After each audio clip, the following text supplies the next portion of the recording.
I'm Rachel, 34 years old, and on December 14th, 2024, a teacher slapped my 8-year-old daughter so hard at a school holiday party that the entire ballroom went silent. 345 people watched him drag her out by her hair. Parents, donors, board members. No one moved. No one stopped him.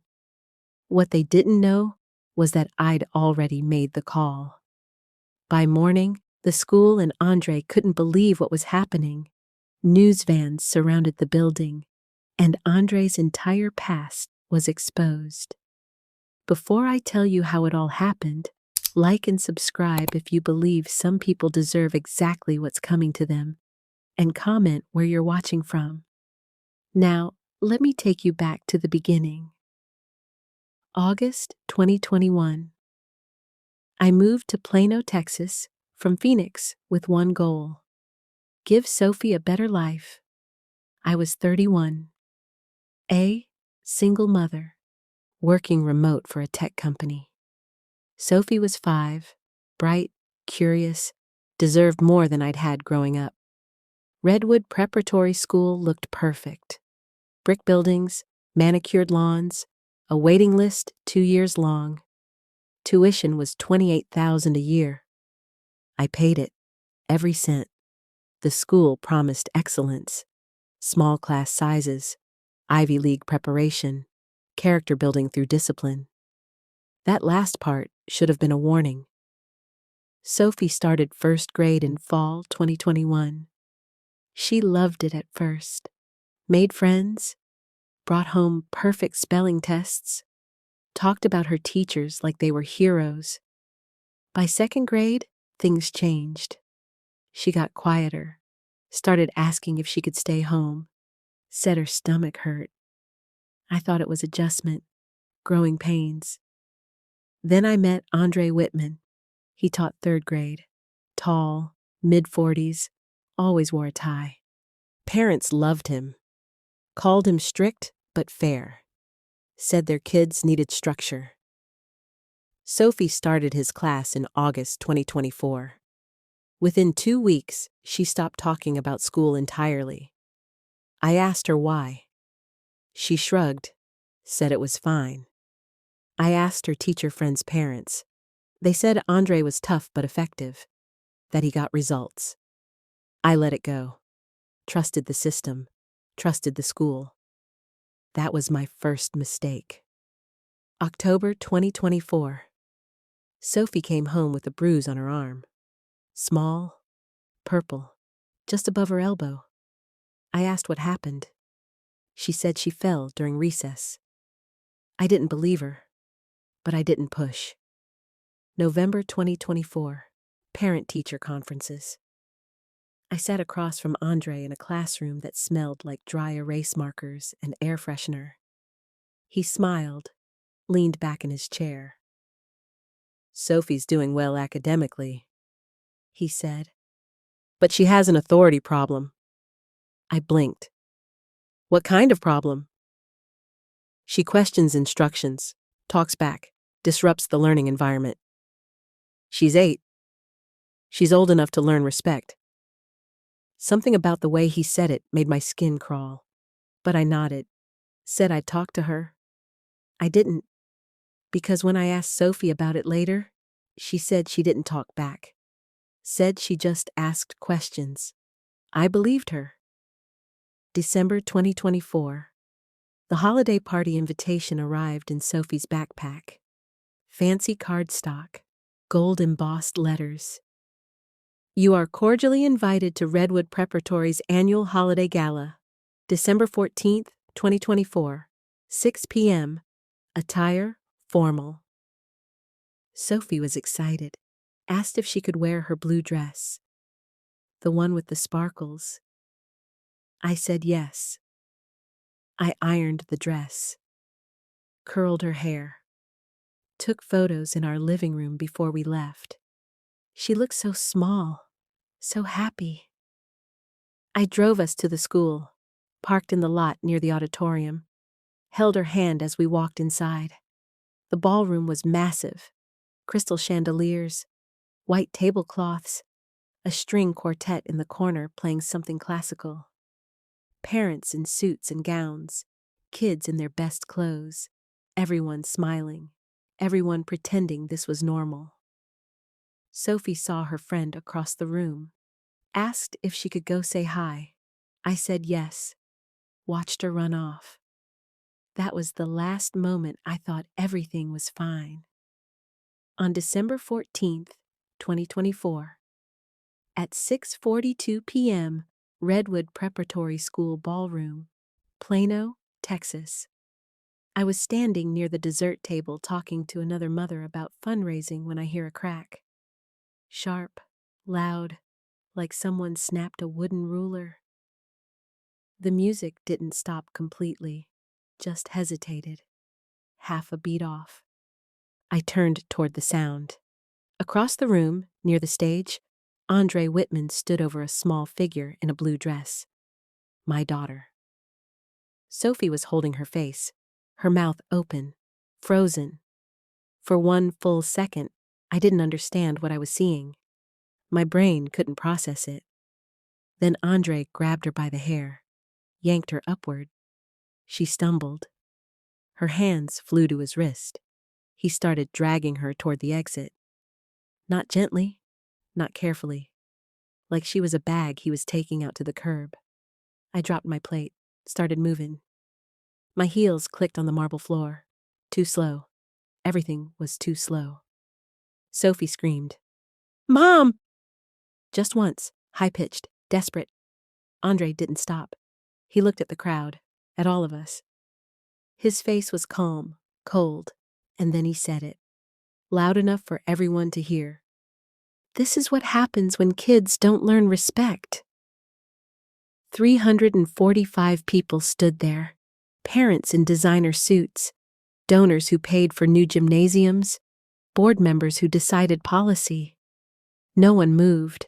No one said a word. I reached them near the double doors, grabbed Andre's arm. "Let go of her." He turned, looked at me like I was interrupting something important. "Ms. Miller, your daughter was disruptive. I'm removing her from the event." "You hit her." "I corrected her." "You slapped my child." His jaw tightened. "She needs to learn boundaries." I looked down. Sophie's face was red on one side, tears streaming, her hair tangled in his fist. I pulled her away from him. She collapsed into me, shaking, sobbing. Andre adjusted his tie. "I'll be filing a report about her behavior." I stared at him, at this man who thought he could put his hands on my daughter and call it discipline. Then I looked past him, at the crowd, at all those people who'd watched and done nothing. A woman near the punch bowl looked away. A man in a tuxedo checked his phone. The principal, Dr. Margaret Wells, stood by the stage with her arms crossed, watching, silent. I pulled out my phone, opened my contacts, scrolled to a name I'd saved months ago. A reporter from Dallas. Someone who'd covered private school scandals before. I hit call, held it to my ear. Andre saw it. His face changed. "What are you doing?" I didn't answer him, just waited for the line to connect. It rang once, twice, then a voice. "This is Jordan Hayes." "Jordan, it's Rachel Miller. We met at the Education Reform Panel in October." "Rachel, yeah, I remember. What's up?" I looked at Andre, at the crowd, at my daughter crying in my arms. "I have a story for you." Andre stepped forward. "Ms. Miller, I strongly advise—" I turned away from him, walked toward the exit, Sophie clinging to me. Jordan's voice came through the phone. "What kind of story?" "The kind that ends careers." I pushed through the double doors, into the cold December air, into the parking lot. Sophie buried her face in my shoulder. I held her tighter, and I told Jordan everything. The parking lot was freezing, Wind cut through my dress. Sophie's breath came in short gasps against my neck. I carried her to the car, unlocked it, set her in the back seat, buckled her in. Her face was still red, swelling already starting along her left cheek. "Baby, look at me." She wouldn't, just stared at her lap. "Sophie, look at me." She lifted her eyes. They were red, wet, scared. "Did he hurt you anywhere else?" She shook her head. "Are you sure?" "My hair hurts." I touched the side of her head gently. She flinched. I pulled my hand back. Inside the school, through the glass doors, I could see people moving, talking, the party continuing, like nothing happened. Jordan was still on the phone. I'd put him on speaker, set it on the dashboard. "Rachel, are you still there?" "Yeah." "Tell me exactly what happened." I took a breath. "A teacher at Redwood Preparatory just slapped my daughter in front of 300 people. Then he dragged her out by her hair. No one stopped him." Silence on the other end. Then, "Say that again." I repeated it, slowly, clearly. Jordan exhaled. "Are you filing a police report?" "Not yet." "Why not?" "Because I need you to do something first." "What?" "I need you to find out if this has happened before." Another pause. "You think it has?" "I know it has." I didn't know, not for sure, but I'd seen the way parents acted around Andre. The way they avoided eye contact when his name came up. The way Sophie had changed. Jordan's voice sharpened. "How do you know?" "Because no one was surprised tonight." He was quiet for a long moment. Then, "I'll make some calls. Can you send me photos? Documentation? Anything?" "I'll send everything." I hung up, opened my camera, took pictures of Sophie's face, the red handprint visible even in the dim parking lot light. Her tangled hair, the fear in her eyes. She didn't ask why. Just sat there, letting me do my thing. When I finished, I climbed into the driver's seat, started the car, let the heat blast. Sophie's voice came from the back, small, broken. "Am I in trouble?" My chest cracked. "No, baby, you're not in trouble. Mr. Whitman said I was bad. You're not bad. He said I don't listen. You listen fine. Then why did he—" Her voice broke.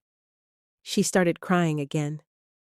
I unbuckled, climbed into the back seat, pulled her into my lap, held her while she sobbed. Through the window, I saw the school doors open. Parents started leaving, laughing, carrying gift bags, acting like this was the best night of the year. Dr. Wells appeared in the doorway, looked toward the parking lot, saw my car, walked toward us. I locked the doors. She knocked on the window. "Ms. Miller, we need to talk." I ignored her. She knocked again. "Ms. Miller, please." I looked at her through the glass. This woman who'd stood by and watched, who'd done nothing. I rolled the window down 2 inches. "Stay away from us.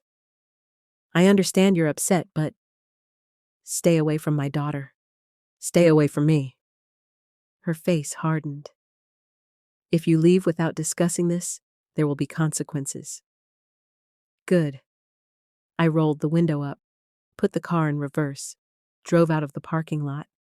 In the rearview mirror, I saw Dr. Wells standing there, watching us go. I didn't look back. I didn't sleep that night. Couldn't. Sophie finally passed out around midnight, curled up in my bed with her stuffed elephant. I sat in the living room with my laptop, started searching. Andre Whitman, Redwood Preparatory, Plano, Texas. His faculty page came up first. Professional photo, smiling, List of credentials: Bachelor's in Education from University of North Texas, Master's in Child Psychology, 12 years teaching experience, nothing suspicious, nothing wrong.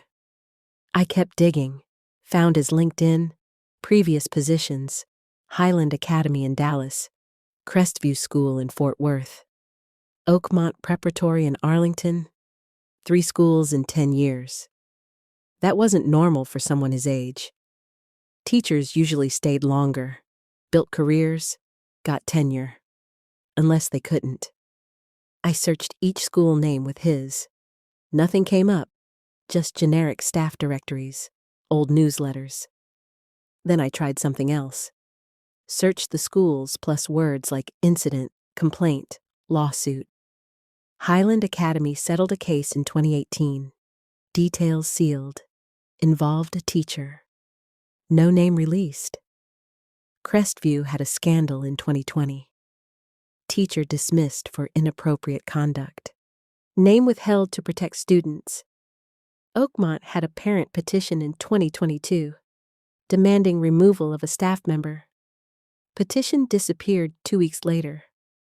I stared at the screen. 3 schools, 3 incidents. Same timeline as Andre's employment. I opened a new tab, searched for education advocacy groups, parent networks, anyone who tracked this kind of thing. Found a forum, private school watchdog group. I created an account, posted in the general discussion. Looking for information on Andre Whitman, taught at Highland, Crestview, Oakmont, now Redwood Prep. Anyone have experience with him? I hit post, closed the laptop, went to check on Sophie. She was still asleep, face peaceful. The swelling on her cheek had gone down slightly, but the bruise was darker now, purple and red. I took more photos, documented everything. My phone buzzed. Email notification. Jordan Hayes. Subject line, call me. I walked back to the living room, dialed him. He answered immediately. I found something. What? Andre Whitman has been quietly moved between private schools for the past decade. Each time there were complaints. Each time the school sealed records and paid out settlements. My stomach dropped. How many? At least 4 that I can confirm. Maybe more. These schools protect their own. They don't report to state boards. Don't go public. Just shuffle problem teachers to the next place and hope it goes away. Why doesn't anyone stop them? Because parents don't want the scandal. Schools don't want the liability.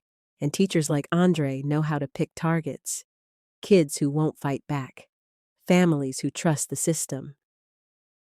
I felt rage burn through my chest. He knew exactly what he was doing. Yes. What do we do now? You file a police report, tonight. Then I run the story. Once it's public, other families will come forward. That's how these things break. What if they don't? They will. People just need someone to go first. I looked toward the bedroom, at my sleeping daughter who'd trusted adults to keep her safe. I'll file the report in the morning. Good. Send me everything you have. Photos, medical records if you take her to a doctor, emails, anything? I will. Rachel? Yeah? You're doing the right thing. I hung up, opened my laptop again. The forum had responses, 3 new messages.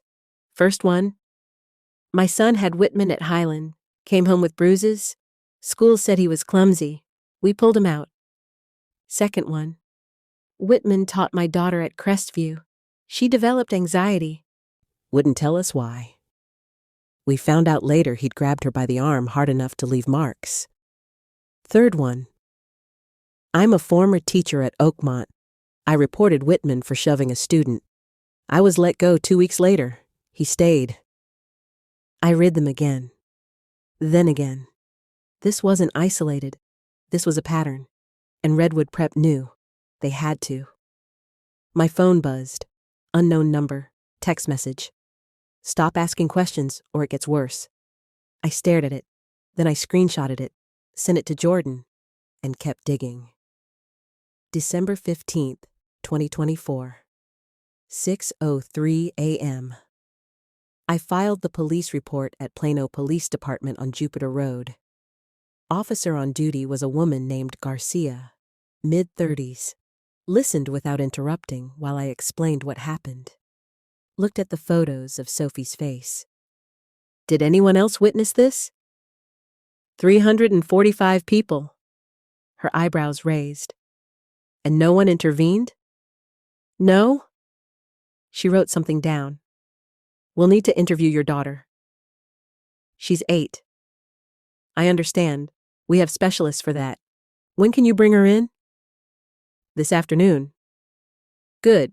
We'll also need to contact the school. Get security footage if they have it. They do. Cameras everywhere. Garcia looked up. Then this should be straightforward. I wanted to believe her. At 9:47 a.m., my phone rang. Unknown number. I answered. Ms. Miller, this is Patricia Brennan. I'm an attorney representing Redwood Preparatory. My blood went cold. I didn't call a lawyer. I know. The school hired me. We'd like to discuss what happened last night. There's nothing to discuss. Ms. Miller, I understand you're upset, but filing a police report without attempting to resolve this internally could have serious consequences for your daughter's enrollment. Are you threatening me? I'm informing you of your options. My option is to make sure this never happens to another child. Silence. Then, the school is prepared to offer a settlement, full tuition refund, counseling services for Sophie, and a formal apology from Mr. Whitman. In exchange for what? Dropping the police report, signing a non-disclosure agreement. I laughed. Actually laughed. You want me to stay quiet? We want to protect all parties involved. Tell Dr. Wells I'm not signing anything. Tell Andre Whitman he's done. And tell yourself that this conversation is being recorded. I wasn't recording, but she didn't know that. Ms. Miller. I hung up. At 11:58 a.m., I received an email from Jordan. Subject line, check this. Attached was an audio file. I downloaded it, pressed play. A voice I didn't recognize. Female. Shaky. This is Linda Torres. I was a parent at Highland Academy in 2017. My son, Marco, was in Andre Whitman's class. One day, Marco came home with bruises on his back. When I asked what happened, he said Mr. Whitman pushed him into a wall. I reported it to the principal. They said they'd investigate. 2 weeks later, they called me in. Said Marco had lied, that Mr. Whitman was a respected teacher. They offered us money to transfer Marco to another school. We took it. I've regretted it every day since. The audio stopped. Jordan's email continued. I have 3 more recordings like this, all willing to go on record if you move forward. I sat there, staring at my phone. These families had tried. They'd spoken up, and the schools had buried them. But they didn't have what I had. They didn't have 345 witnesses, security footage, a police report, and a reporter ready to blow this wide open. At 2:14 a.m. that night, I forwarded everything to Jordan. At 6:03 a.m. on December 16th, Redwood Prep's website went offline, and by 7:30 a.m., parents started showing up to locked gates. December 16th, 2024, 7:30 a.m., Parker Road, Plano, Texas. I drove past Redwood Preparatory on my way to drop Sophie at my sister's house. The gates were chained, locked. A handwritten sign taped to the iron bars read, "Closed until further notice." 3 news vans lined the street, cameras pointed at the building. Reporters talking into microphones. Parents stood in clusters on the sidewalk, confused, angry, phones pressed to their ears. I kept driving, didn't slow down, didn't look back. Sophie was in the back seat, silent. She'd been that way since yesterday. Barely ate breakfast, didn't ask about school. My sister Lauren lived in Frisco, 20 minutes north. She met us at the door, took one look at Sophie's face, and pulled me into a hug. "I saw the news," she whispered. "Jesus, Rachel. Can you keep her today?" "As long as you need." I knelt down, looked at Sophie. "I have some things to take care of. You're going to stay with Aunt Lauren, okay?" She nodded. Didn't argue. That scared me more than anything. Lauren took her hand, led her inside. I watched them disappear into the house. Then I got back in my car, drove to the police station. Officer Garcia was waiting.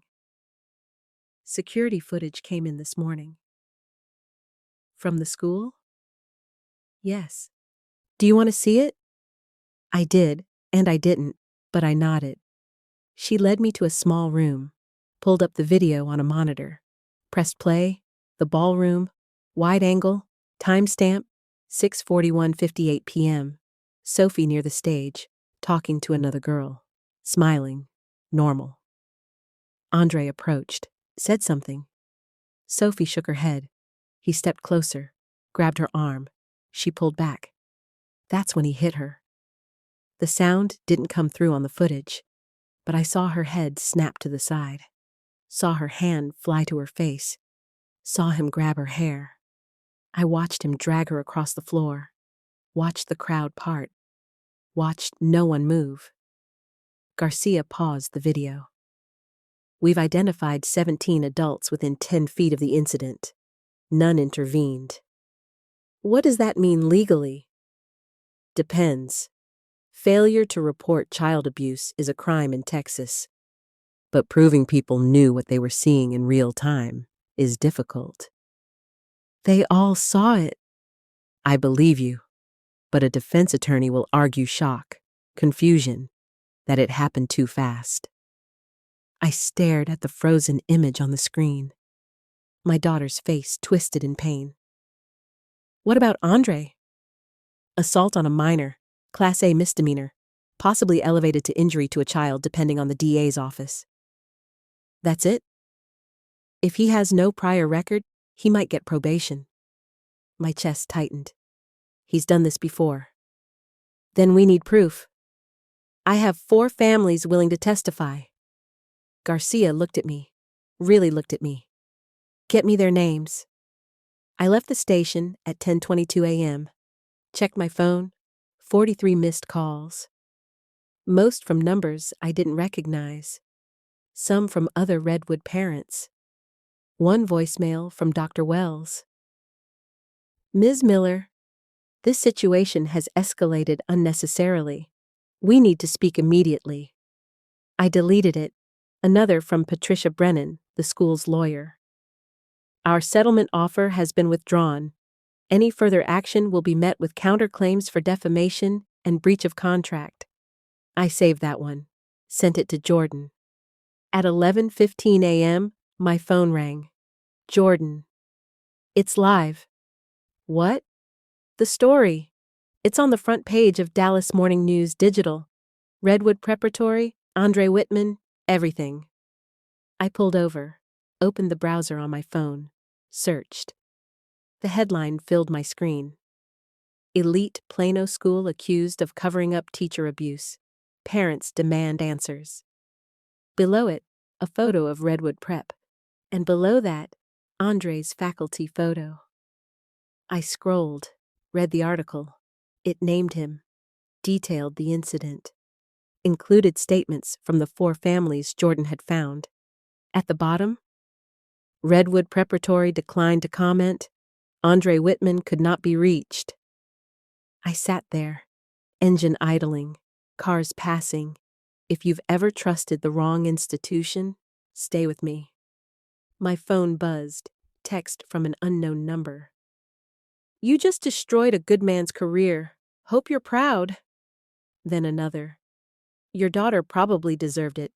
Then another. Lawsuit coming. You're done. I blocked all three, started driving. At 2:47 p.m., Officer Garcia called. Andre Whitman didn't show up for questioning. What does that mean? It means we've issued a warrant. December 16th, 2024, 4:18 p.m. Redwood Preparatory released a statement. Jordan forwarded it to me. I read it sitting in Lauren's driveway. Sophie was inside watching cartoons. Safe. The statement was 3 paragraphs. Sterile. Calculated. Redwood Preparatory is aware of recent allegations involving a staff member and a student incident at our holiday event. We take all concerns seriously and are conducting a thorough internal review. The staff member in question has been placed on administrative leave pending the outcome of our investigation. We remain committed to providing a safe and nurturing environment for all students. We ask that the community respect the privacy of those involved during this difficult time. I read it again. Every word chosen carefully, every sentence designed to protect them, not Sophie. Staff member, not his name. Student incident, not assault. Administrative leave, not fired. Internal review, not accountability. I screenshotted it, texted it to Jordan. This is their response? He replied immediately.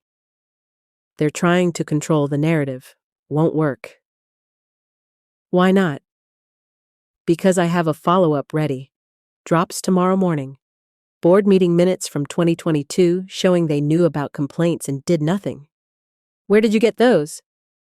Anonymous source, former staff member. I leaned back against the headrest. Closed my eyes. My phone rang. Private number? I almost didn't answer. Hello? Rachel Miller? Who is this? My name is Vanessa Oakes. My daughter was in Andre Whitman's class at Crestview in 2020. I sat up. What happened? Her voice shook. He grabbed her by the shoulders, shook her, left bruises. I reported it. The school said it was an accident. Offered us $10,000 to stay quiet. We took it. Why are you calling me? Because I saw the news. Because I've been carrying this guilt for 4 years. Because if I'd fought harder, maybe your daughter wouldn't have been hurt. My throat tightened. It's not your fault. It is. We all let him keep going. You were protecting your daughter. So are you, but you're doing it right. She paused. I want to help, whatever you need. Testimony, documents, anything. Are you willing to go on record? Yes. I gave her Jordan's contact, hung up, stared at my phone. One by one, they were coming forward. The families the schools had silenced. The parents who'd taken the money and lived with the shame. At 6:33 p.m., Redwood's statement went out on their social media. Comments flooded in immediately. This is disgusting. Shut the school down. My kid goes here. I'm pulling her out tomorrow. How many children did you let this man hurt? Administrative leave isn't enough. He should be in jail. By 8 p.m., the post had been deleted. Their Facebook page went private. Their Instagram disappeared. Too late. Screenshots were everywhere. At 9:52 p.m., I received an email from Dr. Margaret Wells. Subject line, an appeal to reason. I opened it. Ms. Miller, I understand you are angry. I understand you feel your daughter was wronged.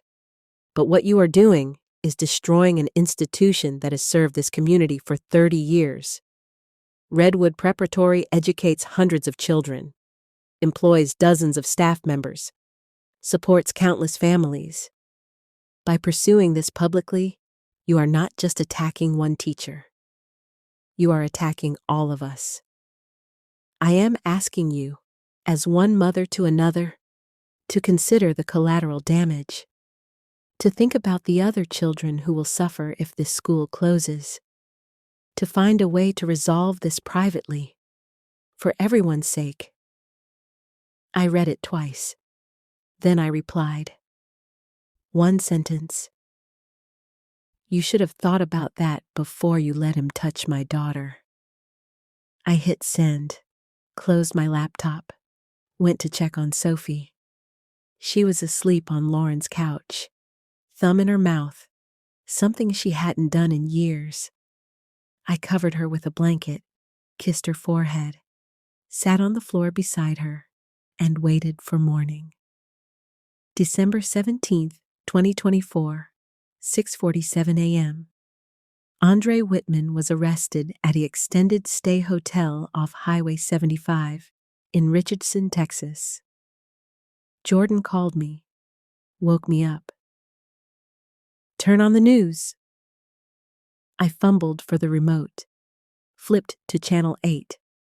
Footage of Andre being led out in handcuffs, head down, no jacket, officers on either side. The news anchor's voice. Andre Whitman, a teacher at Redwood Preparatory School, was taken into custody this morning on charges of assault causing bodily injury to a child. This follows an incident at a school event on December 14th that was captured on security footage. Whitman is being held on $50,000 bond.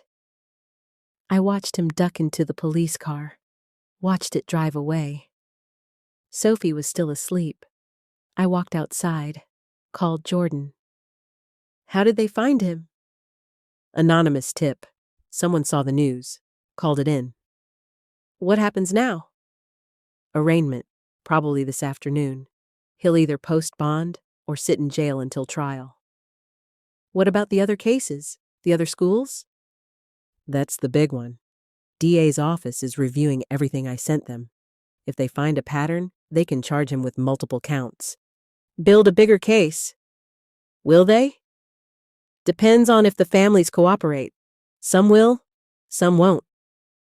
I thought about Vanessa, about Linda Torres, about the others who'd stayed silent for years. They will. By noon, Jordan's follow-up article dropped. Redwood Prep ignored warnings about teacher now charged with assault.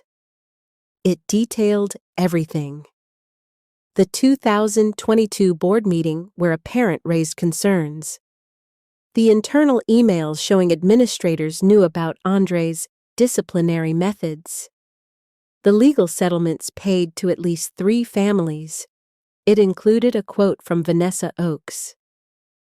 I was told that speaking out would ruin my daughter's future, that no other school would accept her if we caused trouble. So I stayed quiet. I won't anymore. By 2 p.m., parents were protesting outside Redwood Prep. Signs, chants, news cameras everywhere. Protect children, not reputations. Shut it down. We trusted you. Dr. Wells tried to leave through a side entrance. Reporters swarmed her. She said nothing, got into her car, drove away. At 4:35 p.m., the school board held an emergency meeting, closed to the public, but someone leaked the audio to Jordan. I listened to it that night, voices arguing, accusations flying.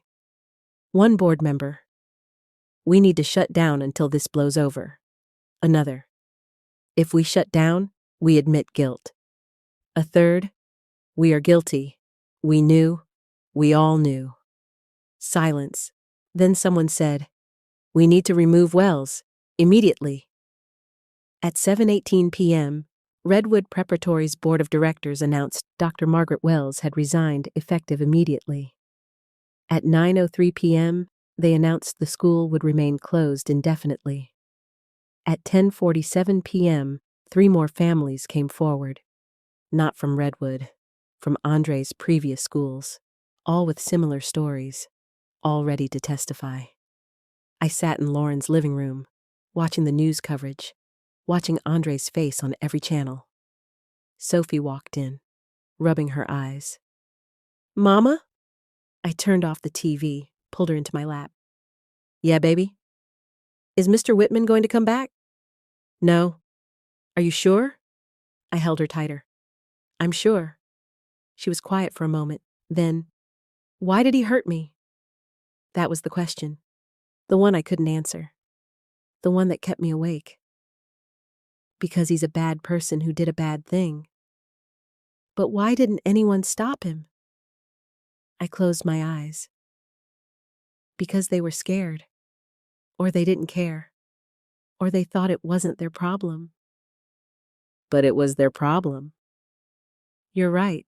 It was. She looked up at me. "Are you scared?" "No." "Why not?" "Because I'm your mom. And nothing scares me more than someone hurting you." She hugged me, tight, then went back to bed. I sat there, in the dark, listening to her breathe.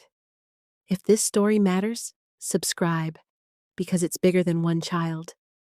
December 20th, 2024. The dominoes kept falling. 2 more teachers at Redwood Prep resigned. Both cited hostile work environment. One posted on social media that she'd tried to report Andre years ago and was told to handle it internally. Parents withdrew their children in waves.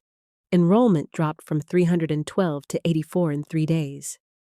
The school announced it would not reopen after winter break.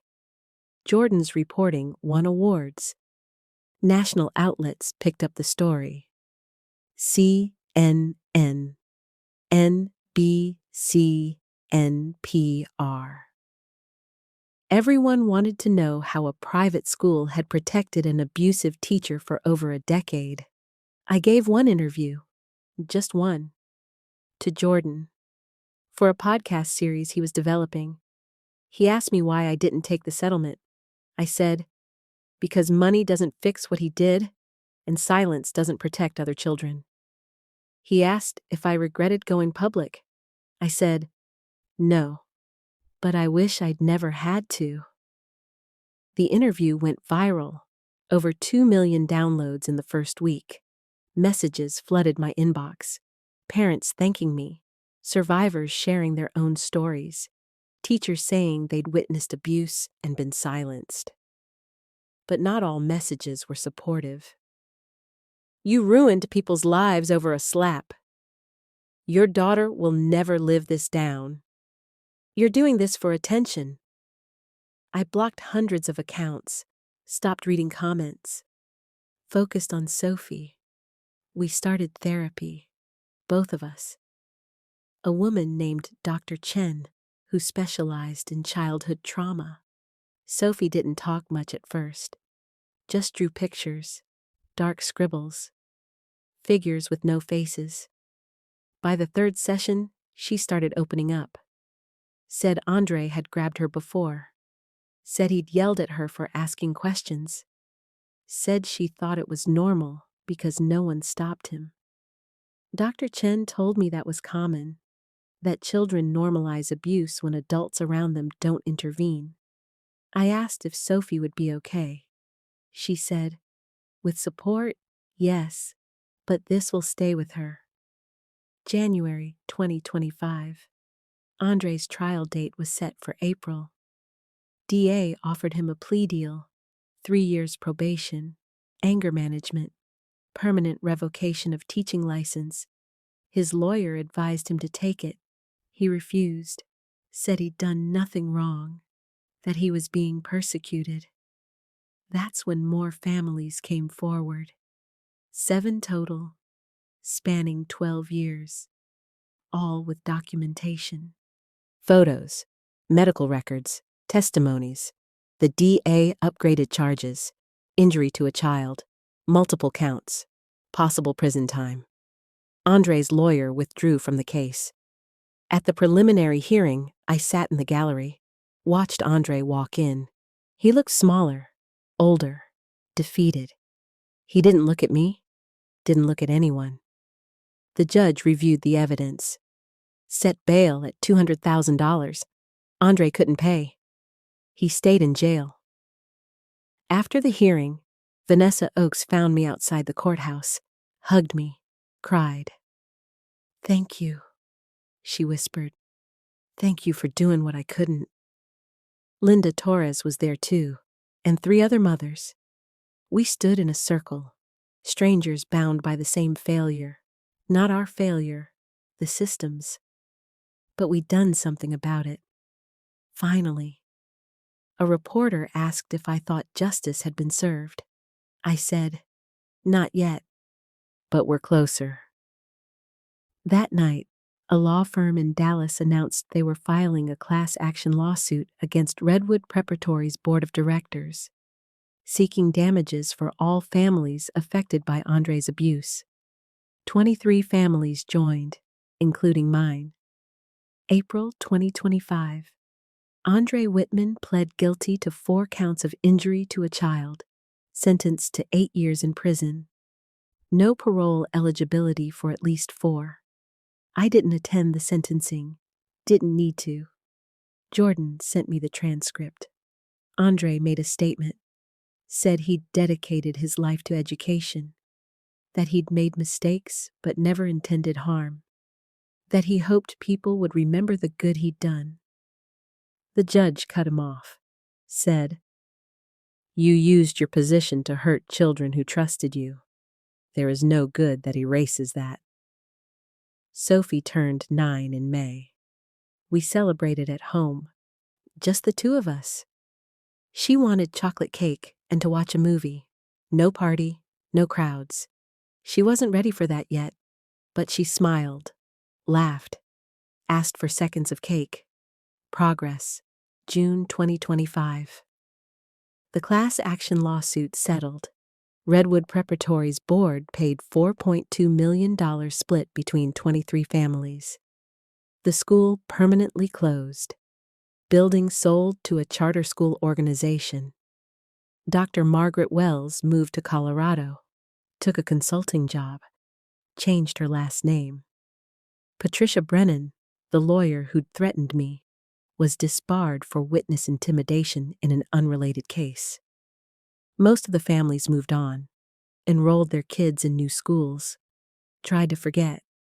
But some of us stayed in touch, created a support group, met monthly, shared strategies for helping our kids heal. Vanessa became one of my closest friends. Our daughters had play dates. We talked about everything except that night, unless we needed to. Sophie started 4th grade at a public school in Plano. Smaller classes, kinder teachers. She made friends slowly, carefully. She still had nightmares sometimes. Still flinched when people moved too fast. Still asked questions I didn't know how to answer. But she laughed more, played more, started drawing pictures with faces again. In October, a documentary crew contacted me. Wanted to feature Sophie's case in a series about institutional abuse. I said no. Sophie had been through enough. But I agreed to speak, without her, about the cost of silence, about why parents need to believe their children, about how systems protect predators. The documentary aired in December 2025. 1 year after the party, I watched it alone. Sophie was asleep upstairs. I sat in the dark living room, saw my face on screen, heard my voice. The worst part wasn't that he hit her. The worst part was that 300 people watched and no one stopped him. That's the real violence, the collective choice to look away. The documentary ended with this. Andre Whitman is one person, but the system that protected him was made of hundreds. And until we hold that system accountable, there will be more Andre Whitmans. More children hurt, more parents fighting alone. I turned off the TV, sat in silence. My phone buzzed, text from Jordan. "You did good." Another from Vanessa. Proud of you? Another from a number I didn't recognize. My daughter was hurt by a teacher at her school last week.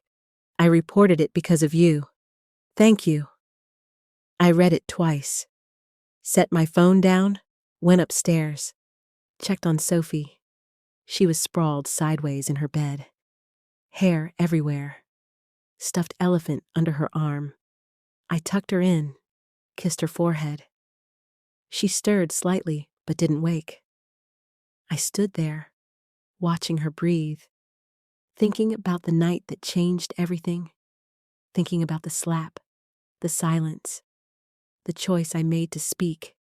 It had cost us, cost her, changed us both in ways I was still understanding, but we survived it, together. And somewhere tonight, another parent would see the documentary, would believe their child, would refuse to stay quiet. That was enough. Some families lose their trust. Others lose their silence. We lost both and gained something stronger. If this story hit you hard, subscribe and comment below. Have you ever had to fight an institution to protect someone you love?